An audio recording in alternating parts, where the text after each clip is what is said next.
Sobrang pinahiya ako ng bag ko.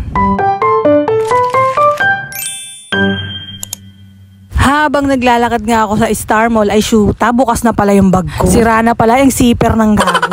Naglaglagan lahat ng mga anik-anik ko sa bagelya ko. At sa sobrang inis ng bading, pumunta ako sa Manjaro at bumili ng bagong bag ko. Nagalaw na naman tuloy yung iniipit-ipit kong pangsogo sana namin ni Mister. Chareng!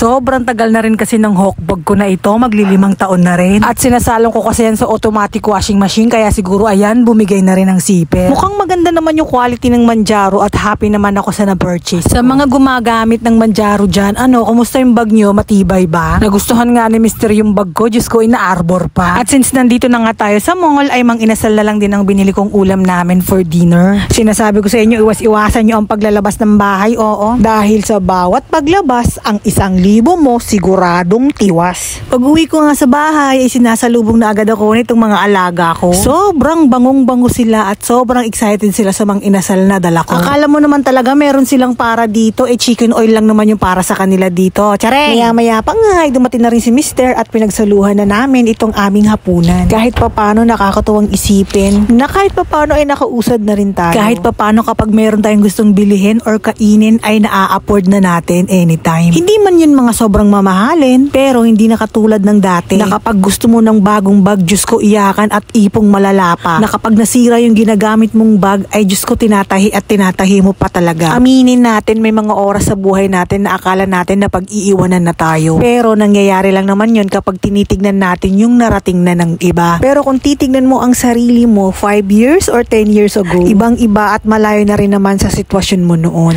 Lately, nai-stress ako, napapagod at nadidrain, pero ako lang din ang nagbumotivate sa sarili ko. Kaya pagpasensya nyo na ang mga salita ko ngayon, madrama. Pero syempre, malaking tulong ang mga mahal natin sa buhay. O siya, sige, tama na ang drama. Ayun lang mga day.